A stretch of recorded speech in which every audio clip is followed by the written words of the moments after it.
Indonesia merupakan salah satu negara dengan jumlah penduduk terbesar di dunia. Setiap pulaunya memiliki khasnya masing-masing, termasuk makanan.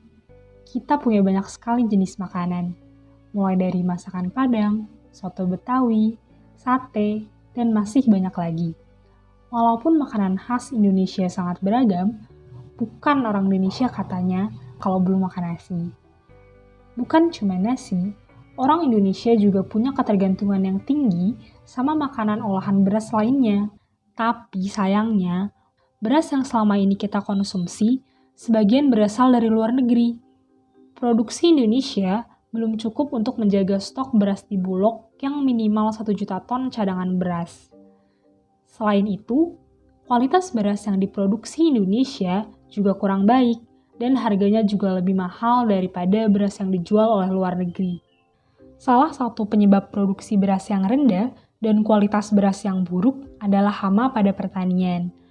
Padi tiap tahunnya diserang berbagai hama, yang salah satunya adalah fungi patogen Drosera oryzae yang menyebabkan penyakit bercak daun coklat pada tanaman padi. Di kondisi tanah yang kurang unsur kalium, penyakit bercak coklat bisa menimbulkan kerugian hasil panen padi hingga 50-90%. Fungi ini bisa menginfeksi di semua fase pertumbuhan padi. Selama ini, petani menggunakan pestisida untuk mengatasi penyakit bercak daun coklat pada padi. Namun, penggunaan pestisida kimia yang tidak sesuai ataupun berlebihan bisa menyebabkan timbulnya resistensi fungi ini terhadap pestisida tersebut.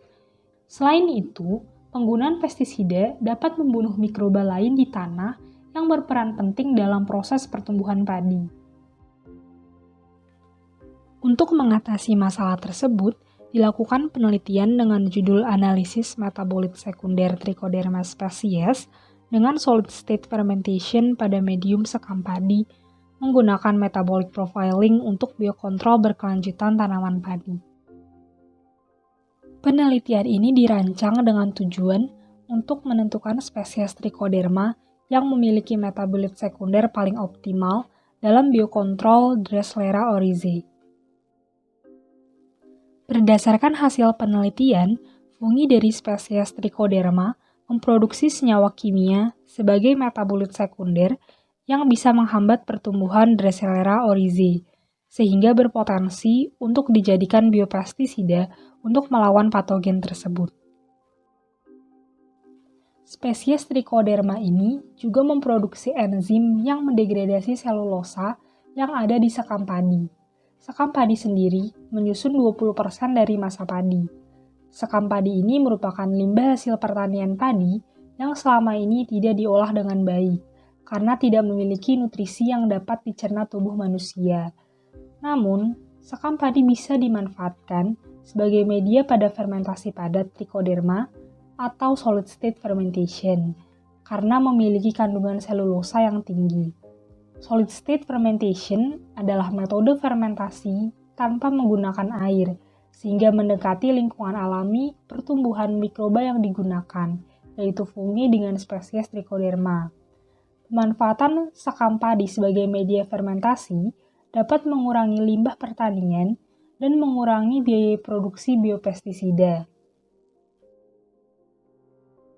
Metode penelitian dimulai dengan mensterilisasi seluruh alat dan bahan yang digunakan untuk mencegah kontaminasi mikroba yang tidak diinginkan yang dapat mempengaruhi hasil dari fermentasi. Sterilisasi dilakukan dengan menggunakan autoclave.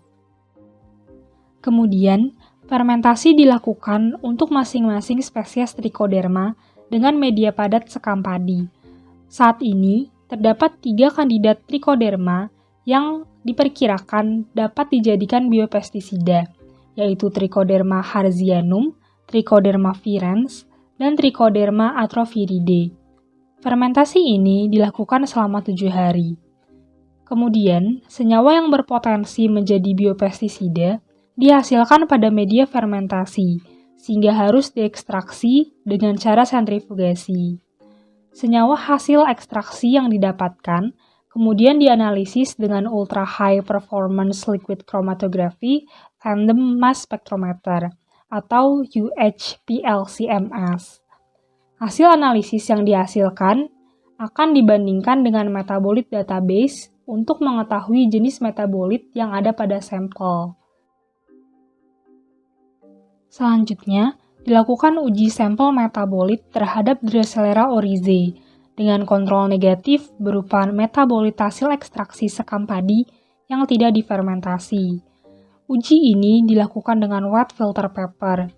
Berikut merupakan hasil yang diharapkan dengan sumbu X merupakan spesies Trichoderma dan sumbu Y merupakan persen growth inhibition yang dihasilkan.